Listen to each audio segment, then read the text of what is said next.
This is my second video, and what I talked about in the first video was trying to do drum rolls because I've never been able to do it to save my life. I've gotten to the point where I can kind of sort of do one. So I'm feeling better now, thankfully. I spent a lot of time outside today in the cold working on my car. It's very, very cold. It's like, I think it's like 17 degrees right now.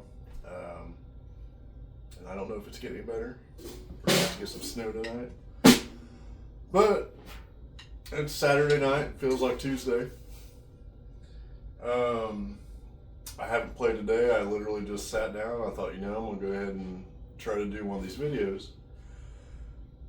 And something I would like to talk about, well, I just happened to think about it, is, which I thought about drum rolls quite a bit. I've just struggled with them.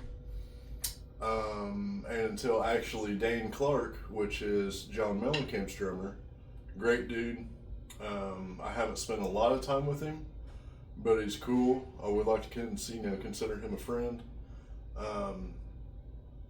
Great drummer, great human.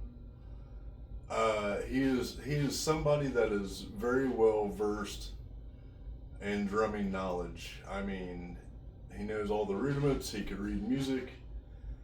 He's been a session drummer for a long time. He, if somebody called him from Indianapolis right now and said, "Hey, I got this chart," or "Hey, I got all these songs that we need to knock out and record," he is the guy that could go down there and do it and go on about his business, and it's very, very cool. One of my biggest regrets ever is that, let's see here, in 5th grade, I wanted to play drums, not knowing really much of anything about them other than, make noise, and I loved them.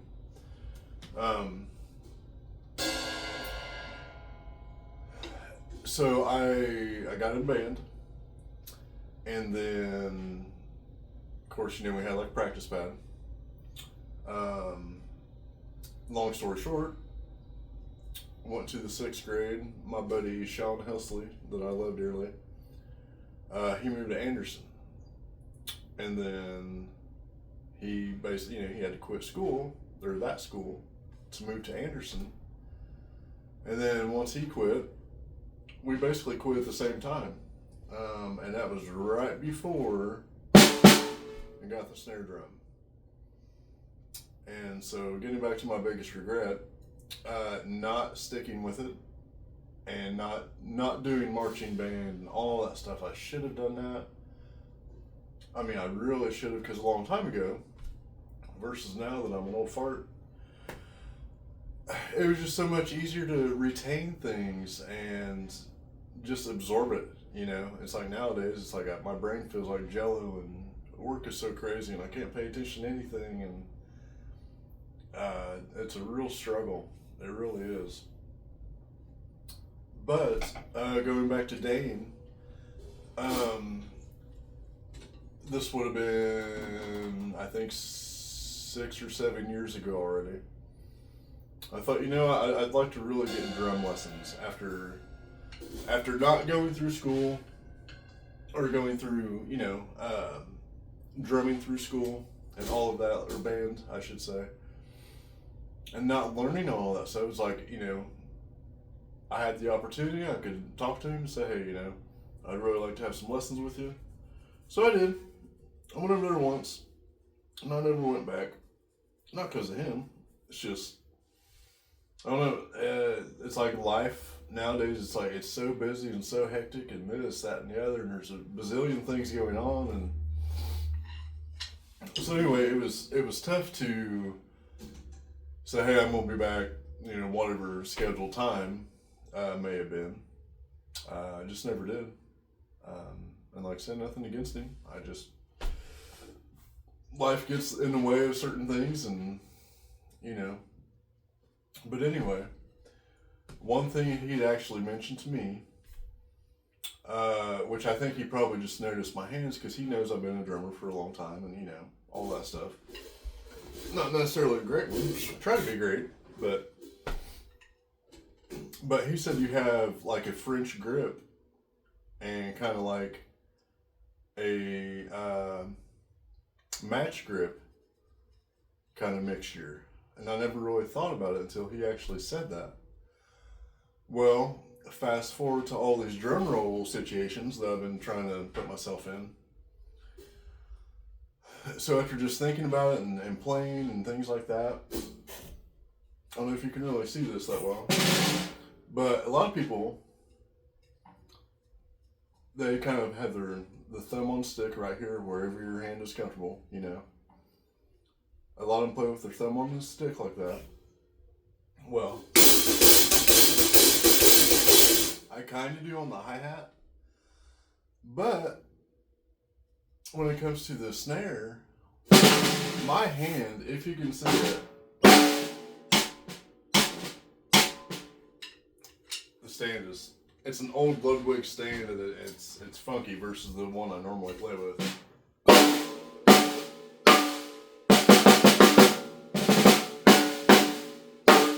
Anyway, my hand, it likes to kind of twist to where it doesn't, it's not really, I don't hold the stick the same in either hand, it's different. So that goes to watching like videos and stuff of everybody doing drum rolls. Learn to do a drum roll with your hand like this on the snare. It doesn't give you the rebound that you need to have, which is also something else that I've noticed.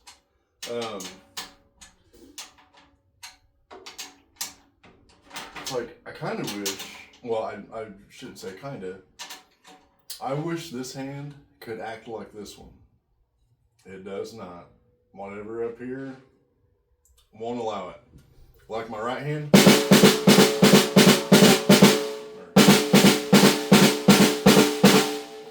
There's more control.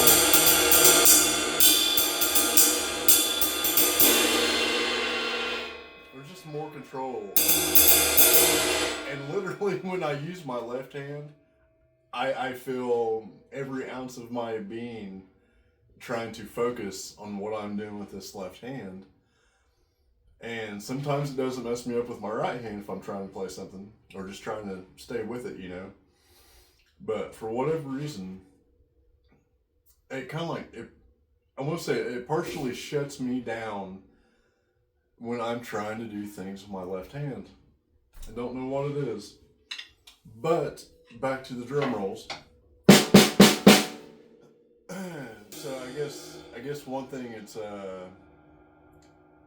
people can do all these amazing rolls. I'm hoping to get to that point, but it ain't gonna be easy, I can tell you that. But what I would like to work on, which is probably basic,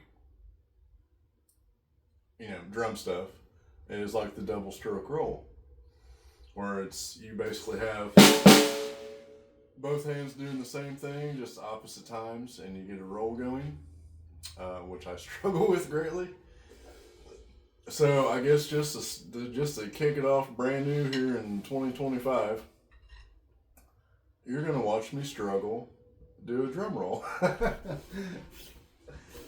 And I'm enjoying doing this. I really am. I just know there's gonna be a lot of mistakes, and it's probably gonna happen right off the bat. But in the process and with time and something else. I just thought of it while I was trying to explain whatever else. Kind of like I was saying with using this hand.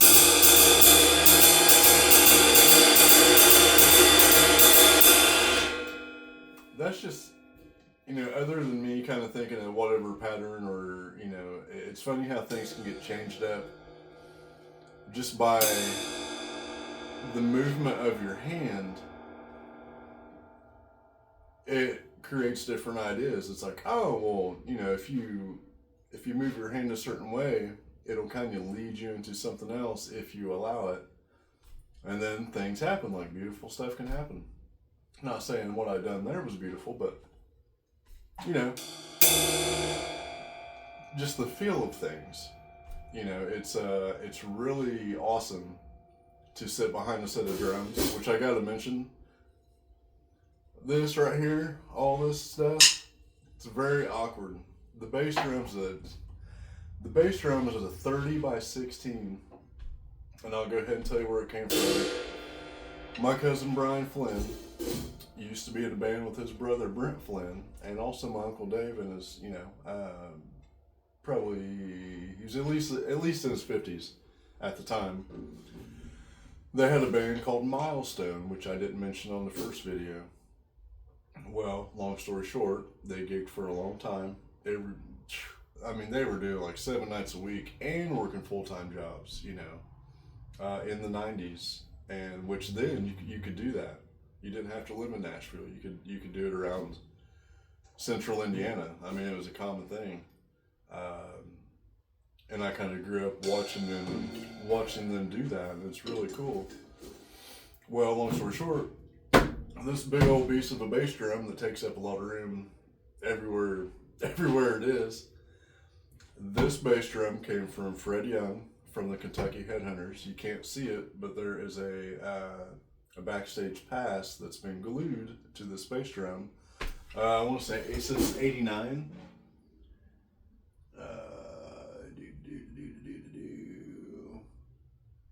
It's on there somewhere. Because there's a date that says 8/11 that I can clearly see, but I know there's a year on there. Anyway, so it's invaluable. You know what I mean? Fred is if you want to see a great drummer, Dane Clark, but Fred Young from the Kentucky Headhunters. I can remember my cousin Brian being so excited about going to Music Today in Anderson, which is about 10 minutes away from me. That unfortunately the building's there, but that particular music store itself, it's probably been 15 years since it was open, if I were to guess. The owners were older, and the actual owners of that place, they actually just kind of sold the building a couple years ago. But anyways, I'll never forget, me and my cousin Brian had to be on a weekend. I was probably 10 years old. It's crazy. So I was at least 10 years old. I don't think I was 11. Maybe I was 11. I don't know. 10 or 11. And we go to Music Today. And the New Modern Drummer magazine came out with Fred Young, and I went there with him when he got that magazine. And it was just really cool because at that particular time, I don't know, they may have met them at that time, but I know they definitely started hanging out with them around 91. So I would have been 10 or 11. But then they ended up having a great relationship with the Headhunters, and by they, I mean, originally Milestone became my cousin's band, Flinville Train. I think I just broke my hi-hat. But I'll get to that thing here in a minute. So anyway, long story short, Brian gigged with this bass drum. So my cousin Brian sang and played drums. And this big old beast of a bass drum, this is what he used. And I have his toms over here from the kit. And it's just really cool to me. But these are very awkward to play. So I recently got these gave to me. They sound pretty good for what they are. The heads are trash, but in here, to me, it might sound like garbage on the recording, but they sound pretty good. But with this big bass drum, you know, if it was a 22, everything would be closer.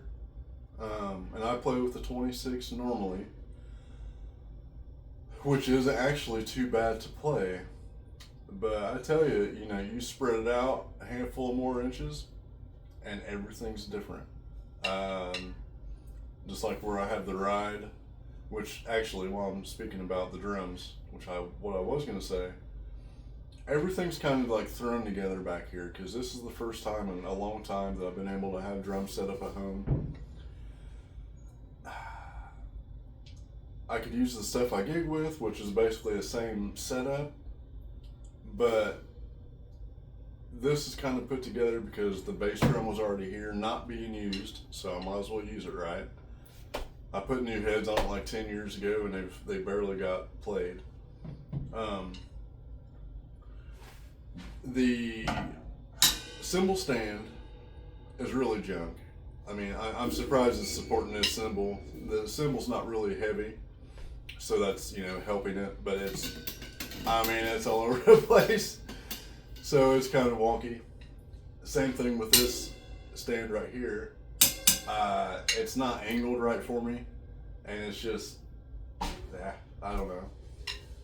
It's there, you know. The way this is set up is actually better than that because I don't like hitting the edge of the cymbal where it's kind of straight up, unless maybe it was lower. Like if this cymbal's about right here, then I would feel better about hitting it. But it's one of those things. It's like going to the drag strip, and you know, you might not have the fastest car, etc., etc., but you just like they did back in the day, and like they kind of still do, but like you run what you brung. And so in this sense, I'm kind of doing that with these. They're not really, like I said, they're awkward to play, and I think out of that awkwardness, you know, creative things can happen, beautiful things can happen. But it's difficult because I'm playing this old 60s Camco bass drum pedal, which is really cool, but it's a lot different than mine. But I actually want to use this pedal, even though it's really hard to use, because it's lighter. And I do not have the foot strength that I used to a long time ago. And I've been playing 4 on the floor for, 20 years, and that's just like a lot of whole leg. I've lost strength in my foot from playing 4 on the floor for so long. And I really can't use just like the heel down method to just, use your foot like this on the pedal that I use because it's too heavy. So I thought, cool, well, that'd be great if I could actually use this old pedal, which is kind of too cool to not use. But the action on it is a lot less, and it's just old, and you really got to work for it. So, but I thought it'd be a great pedal to where I could actually like build some foot strength, even though that this pedal isn't as heavy as the other one. I think just the action and getting my foot used to doing certain things, just like a guitar player or just like drummers, like us, to where we play things a certain way, and just like the ride, like muscle memory. So I need to get my foot back in the swing, Speaking of swinging and run what you brung, this hi-hat stand sucks terribly. It does not feel good whatsoever. Could I get my other one out of the bag? Probably should. I haven't, but it doesn't. It sucks. I'll just put it out there. This hi-hat stand is garbage. Do not like it. Wouldn't want to gig with it. Wouldn't. But anyway, let's move forward here. I get distracted very easily. So, this is what everybody's been waiting for. The double stroke roll that I'm going to fail miserably on, and you're going to be right here with me. And I'm going to do it as long as I possibly can. I'm going to stop, I'm going to screw up, I'm going to just not do it very well. So, there we go.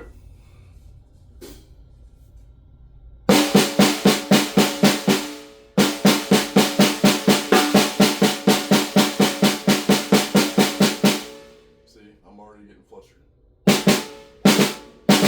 Oh, yeah. Strengthen your hands. I just got reminded, and actually, I grabbed this earlier. It's got a big old fur ball on it. Practice pad. I don't use it. I bought it because it was cheap. I found it at a flea market. It's a nice one. It's a Mapex. Remo head on it. Seems like a good quality thing. I never use it, which is probably why I can't do drum rolls. And to me, it's like, why? I get it, and I shouldn't knock it, but I would much rather play a snare drum than I would one of those. But if you just noticed, that has really nice rebound to it.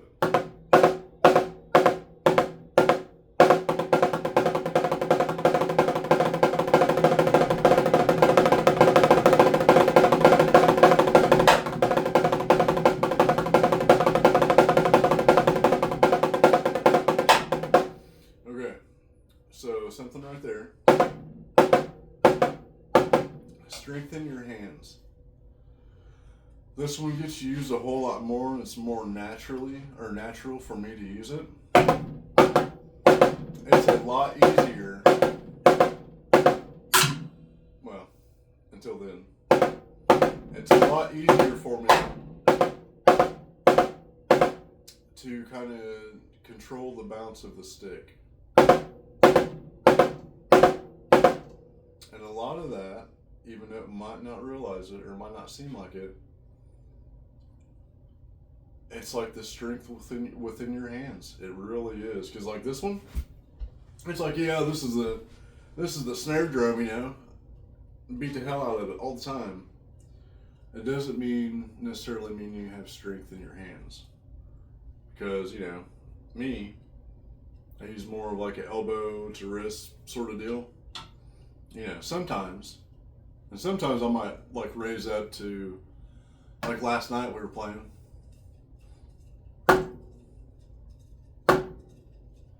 And for me, not necessarily like it's hitting harder, but it kind of helps me keep certain times.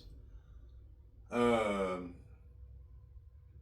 for me, it's very easy to play a song too fast. And it's also very easy to drag the song down, especially if I'm like out in left field and thinking about bills and life and whatever while we're gigging, because that's just how my brain works. Sometimes you're on autopilot, so to speak. But yeah, if I were to use this, it would help build strength in my left hand. Should I use it? Probably. Am I going to? Probably not. But since it's right here, which I'm going to use this, and I just like it better. Since I have that strength in my hands, or in my hand, it's a lot easier to control the bounce versus this one. It's like, to me, and it's probably to you too, but it's very noticeable. It's a very clear difference, this hand versus this one. Sloppy as all get out. It's like I can kind of do it. And here's something else I've noticed too that I've just remembered to talk about.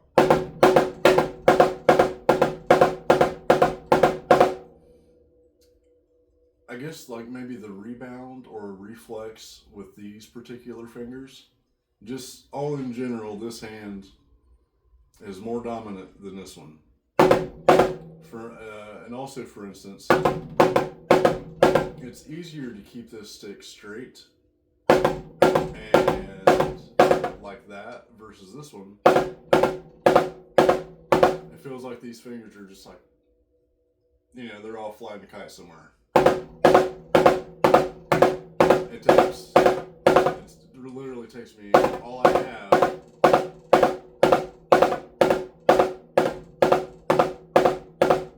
to do that, which is terrible. So, might as well just put that right there and go back to this. That's awkward.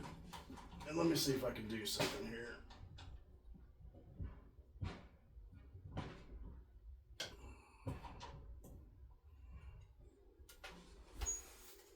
And this thing needs to sit.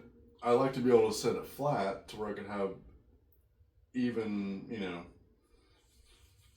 like even spacing, because it's either this way or it's this degree that way, which is too much of a tilt. But I'm just going to try to roll, and if I can keep it going, I'll keep it going as long as I can. And I'm not necessarily starting out fast or slow to work up fast. I mean, it'd be great, but at the same time, I don't have strength in my hand to do that. So if I can get it going, I'll just see what happens. So.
Really tough.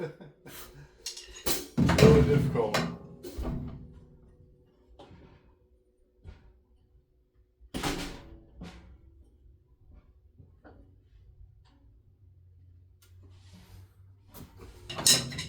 Seems about the same, but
No, that's annoying.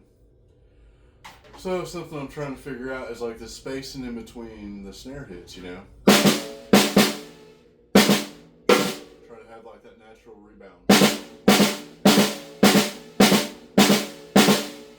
Well, since I don't have enough strength in this hand, I'm really going to have to work on it. Because for one, this sounds terrible. It's not acceptable. Not in my mind, not in my eyes. And plus another thing is too, like over the years, it's like I always want to be a good drummer, you know. You know, I never really like planned on making it big or anything like that, or so on, etc. I would like to go on tour somehow. That would be cool. So where I could just play music and just do that, you know, and just, you know, have like a full-time gig playing music. I would like that. Because I'm going to play it till I'm not able to, you know. That's the way I'm built. I'm going to play until I'm unable to, mentally or physically. But what I was going to say was, I want to be a good drummer. I want to be a musical drummer.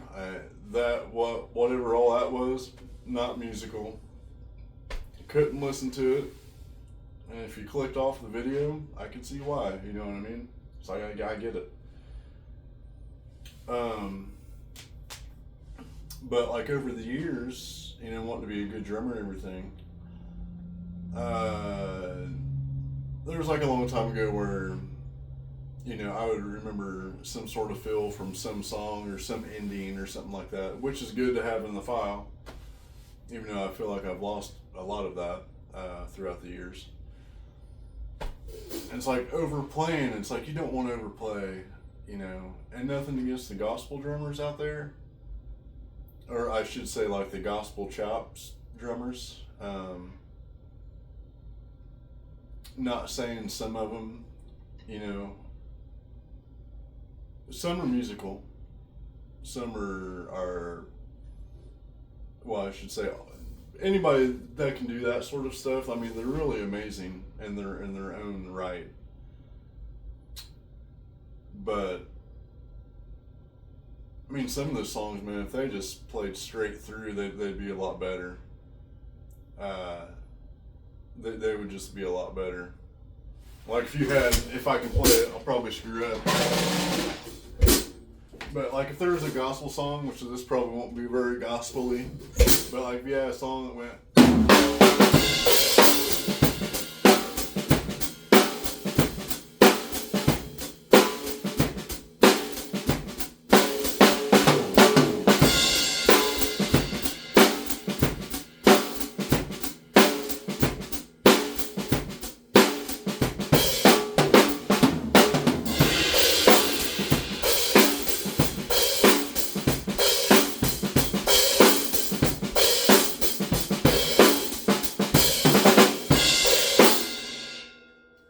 sort of thing, even though that probably sucked.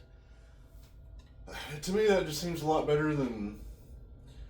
I can't even attempt to demonstrate what all of the gospel drummers do. I mean, it's incredible.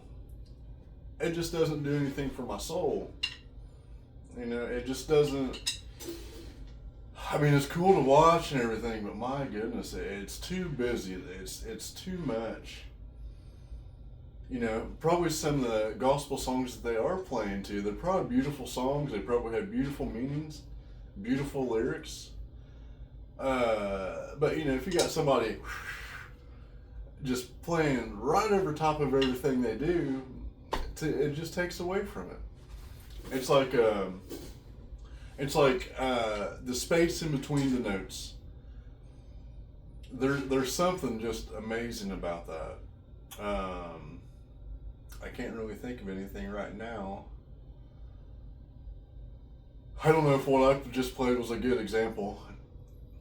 Probably not. But I guess let me see if I can do a good example.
good example either.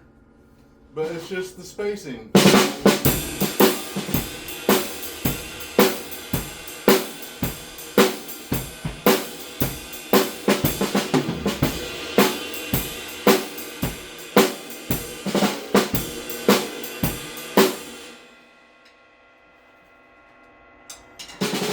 Just some space. Space is good. Space is all around good. It's healthy. You know, you don't want to get in the way of people. That's where I've struggled, and it's probably just my thinker up here.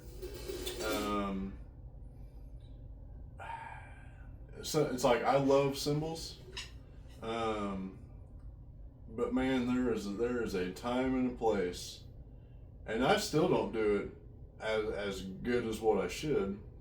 And what really gets me is, I guess I can mention, I play in a band called Boggy Branch. We sound like we're bluegrass, but we have a wide variety of stuff we play: blues, country, rock. We love bluegrass too. Not really in our set list, or in our set, so to speak. We don't have a set list. Then I also play in a blues band called Upside Down. Pretty cool. I'm very fortunate to play with both bands. I've been with Boggy. This is our 14th year? Yeah, I'm gonna say February 7th actually is our 14th year, which is mind blowing. We've played a lot of music, but in that regard, you know, and there's, I would say of our band, or from our band, there are more crappy videos on YouTube than what there are good ones, and that's just my opinion. Some things that people put up, I'm like, it sucks when there's a bad video on you, and everybody that we normally play for, thankfully, I'm happy to say that everybody loves us, you know. Which is great, you know, and it's a very cool thing to have people love you for what you do and who you are, and, you know, but when you pick yourself apart as I do, and you go back and you watch all these videos that people's put on, you know, and it's like, oh my God, oh man, I shouldn't have done that, oh nope, shouldn't have done that, and it's good for reference. But going back to I love cymbals. I love cymbals. This one sounds beautiful, and it doesn't sound as good as what it could, because that's how it's on there. Terrible. Actually, I need to fix that while I have my bag in the house from last night, with all my little stuff in there. But like a beautiful cymbal, you know, just like in a song, like if the cymbals are in the mix good, and it's a beautiful song to begin with, and it's like laid back, you know, and then somebody has a beautiful sounding cymbal. I love it. I love it. That is something. I love drums. I love cymbals. I love good sounding bass drums, snare drums especially. Can't beat a good snare drum sound. This one needs some help. It's okay to an extent. There's too thin of a head on top. And this is also a brass snare. I know I'm like all over the place in this video. I meant to just do drum rolls, but you know, it's like I don't have cue cards. I don't have anybody to, you know, I don't know how to edit videos. I could probably do it on that phone, but do I know how? Nope. So this is just like right off the cuff, you know, and which also helps me just like talk. Yeah, so back to the snare. It's a Ludwig brass snare. It's heavy. Seems pretty well built. It needed a new head on top. I happen to have like this DW PDP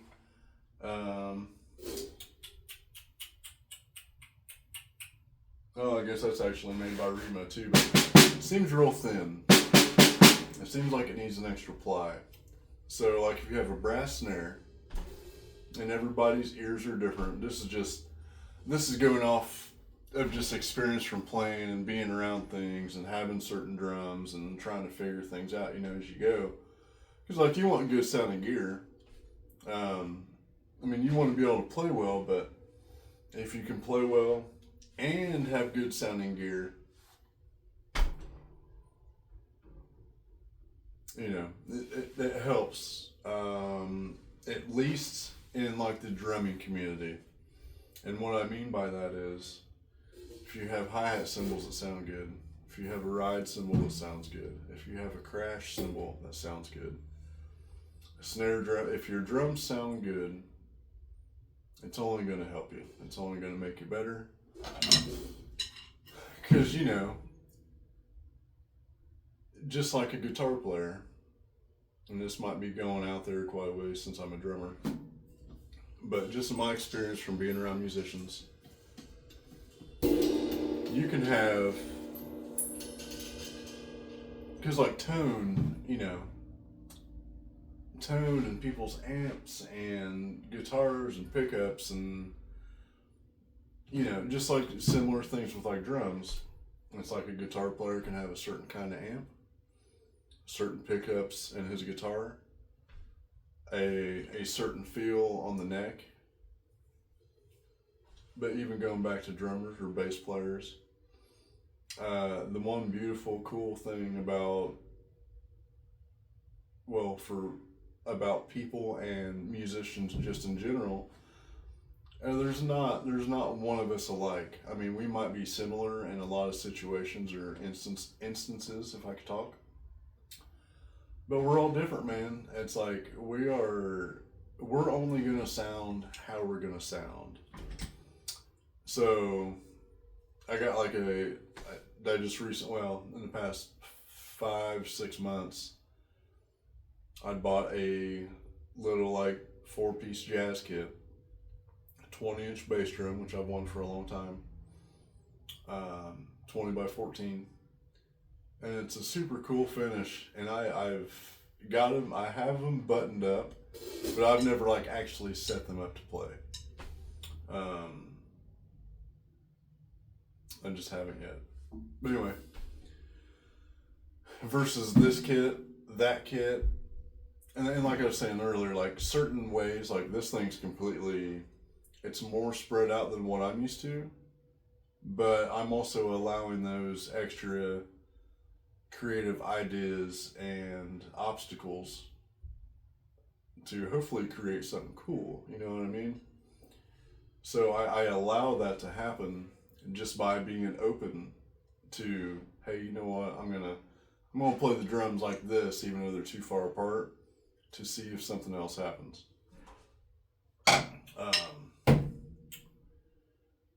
But yeah, so if I play this kit, the other kit,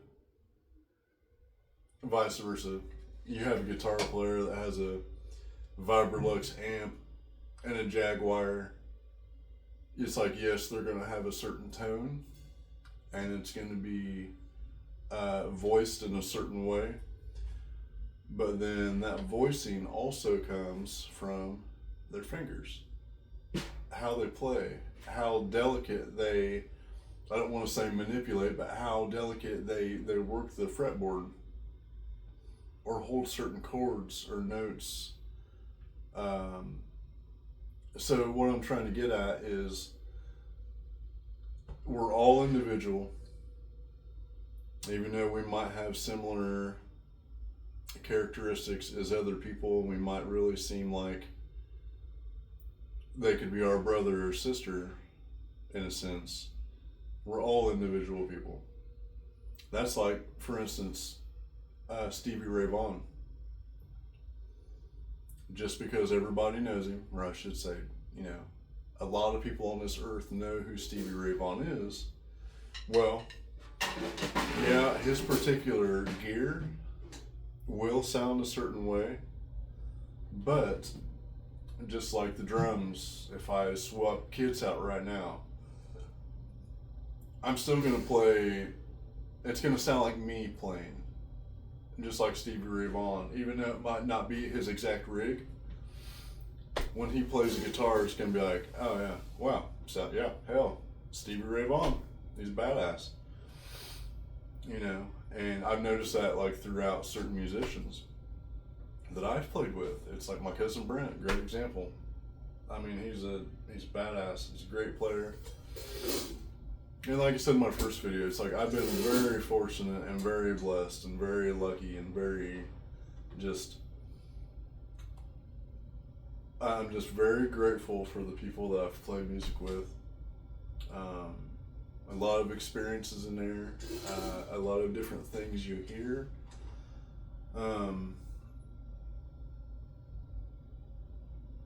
There's just so much. I don't know. There's so much if you allow yourself to absorb things. And I know I was talking earlier about absorbing and, you know, all that stuff from a long time ago, but, or I guess in this sense I shouldn't say absorbing. I should say allowing yourself to be open to certain things. And I think one thing that's really opened my eyes throughout the years, which has kind of been a blessing and a curse in my life, is like I don't take anything for granted. Sometimes, even not taking anything for granted, it's like certain things like my back. My back is it's fine right now. When I first went on vacation a couple weeks ago, it was not, and I've had back problems for like 10 years. Some days it's fine. And then other times it's definitely letting me know that I'm alive and I'm a human being. Lower back pain sucks. There's all kinds of other things that suck too, but I'm not going to get into that.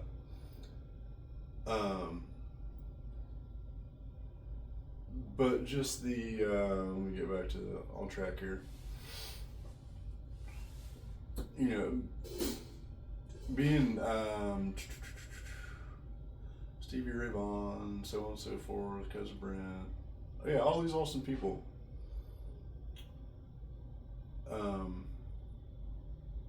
Yeah, allow yourself to be open to certain things, and when you allow yourself to be open to those certain things, it's more easier for you to see things for what they are.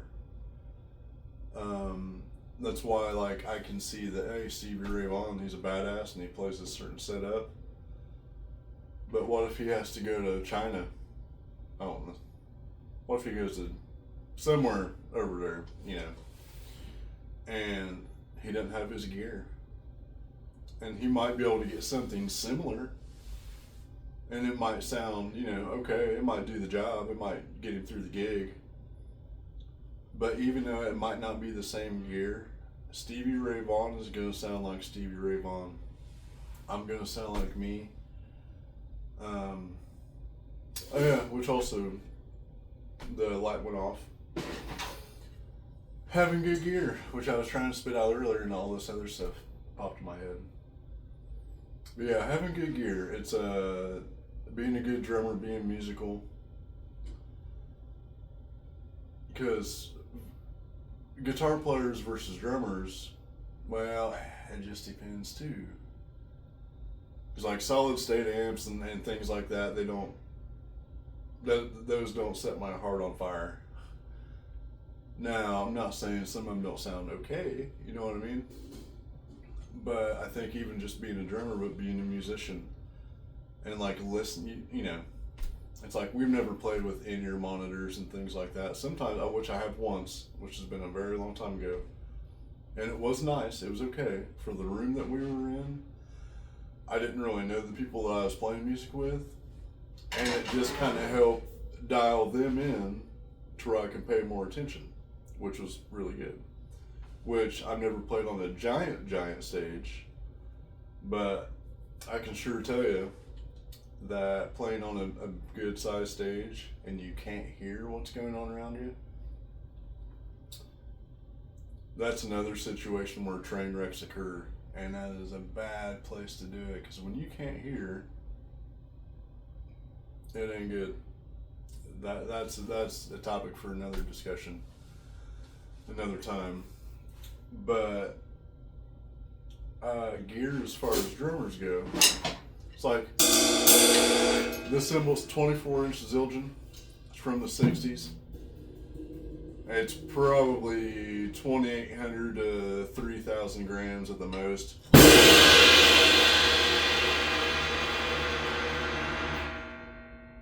Pretty good sounding ride. It would probably sound better if I had it on a different stand, because this stand allows some funky overtones. But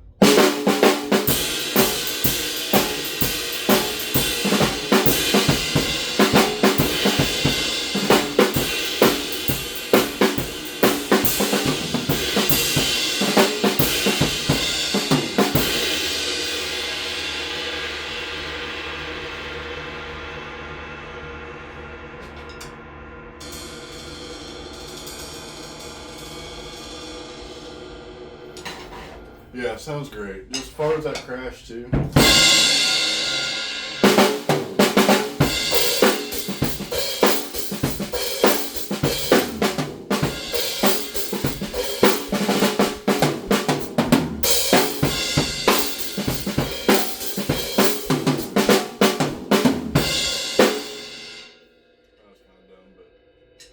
Yeah, good sounding gear. It's more pleasing to the ear. And nothing against this particular company I'm getting ready to mention. And they do have some pro models now, they got to be better. But like the old B8, Sabian B8, rise, crashes, hi-hats, too thick, too bright, and believe it or not, I haven't had a lot of like recording experience. But some of those actual like cheaper cymbals like that, depending on like the room, the mics, how they're played, they can record nicely. So I'm not knocking them there. But to my ear, live setting, it makes drumming unenjoyable when I hit the cymbals and they're really high pitched and they just don't have any life to them, and it's just, it doesn't do anything for me. And you know, I've seen some videos on YouTube to where like they're good drummers, but then they have these horrible sounding cymbals. And I get it, you know, not everybody can have whatever. It's like I've worked for, you know, certain cymbals that I like. And actually this one, I got a fantastic deal on that one. I can't even tell you what I paid for that. Wasn't very much. But you know, it's like, again, it's like I'm not rubbing that in. It's like I don't take it for granted, and I love it. I've had it for like 4 years now, and then I take that back. I've had it for almost 3. Barely, I've gigged with it once, but it's kind of a rare bird. And like these old Zildjians, none of them are the same. None of them. Which is also a blessing and a curse, because I have a K-Ride, same size, roughly about the same weight, 2 totally different animals, and that K is a beautiful cymbal. Beautiful. But to me, in my mind, that K is more replaceable than that. They're just different animals, you know. It was like once you break one of these, or like an old crash or something like that. I've had some Zildjians in the past 15 years that were absolutely wonderful. I love 18-inch Zildjians, mainly thin ones, medium thin at best.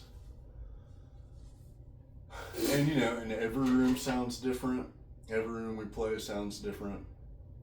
I remember one time, speaking of cymbals, I got so excited. I bought a Zildjian K for like $150. It's an 18-inch thin crash, which is like half the price for it, you know. I was really excited. And we actually had a gig that night. And we were playing this pretty big open room. And right behind me, closer than this wall here, if you can see it, I was more closer to it. And then all of a sudden there was open space. My other cymbal sounded fine in the room, but that brand new K Crash that I bought didn't do anything for me. And I'm like, oh man.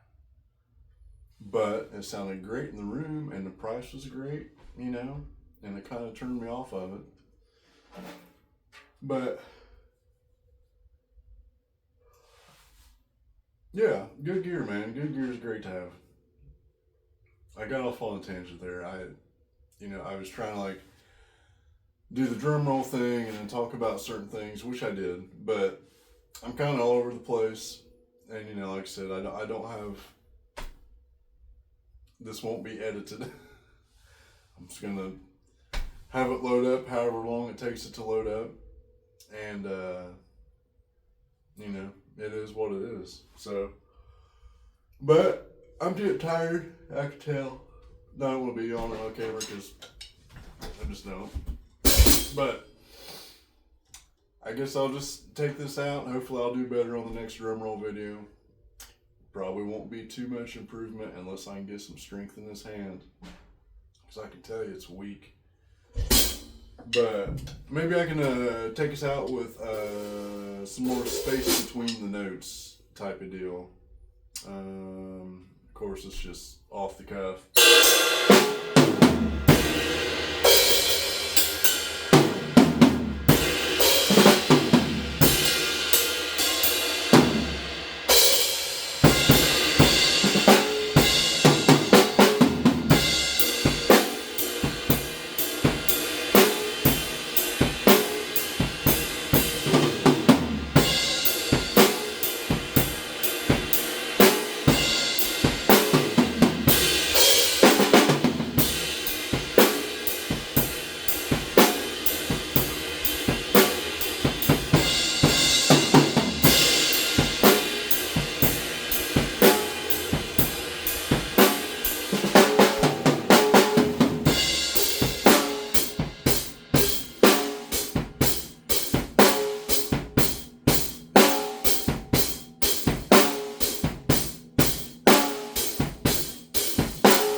Well, thank you very much for watching.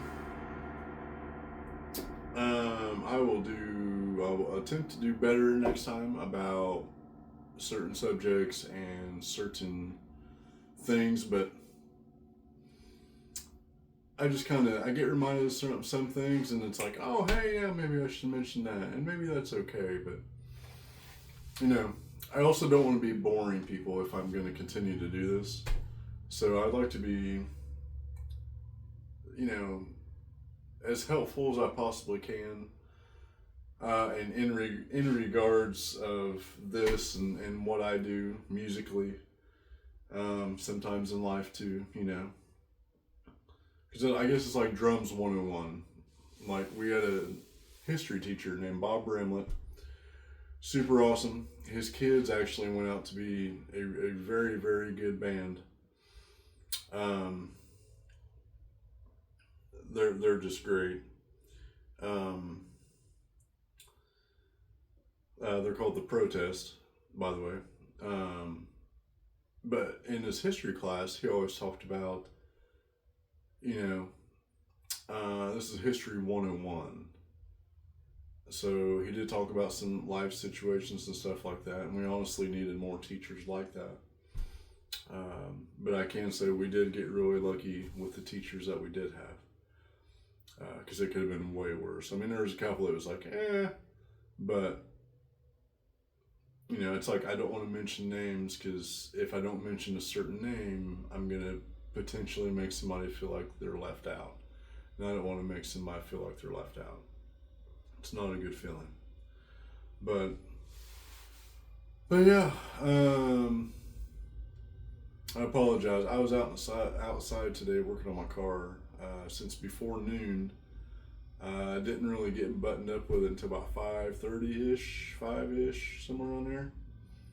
It's extremely cold. And it really sucked. I mean, it could have been worse, but it was not very much fun. So, and I just ate like a giant bowl of soup and some peanut butter sandwiches right before I decided to do this. So now I can like really feel that, hey, it's probably a good time to put on the PJs and kick back, watch some cool stuff on TV, YouTube. But yeah, thank you very much for watching. If any of my ramblings were any of help, any bit of help, then great, So I'll continue to do better videos and be more mindful of certain things, and try to be some sort of assistance for anybody that's willing to listen to me. And yeah, just go from there. So thank you guys very much, and have a good evening. Thanks for watching.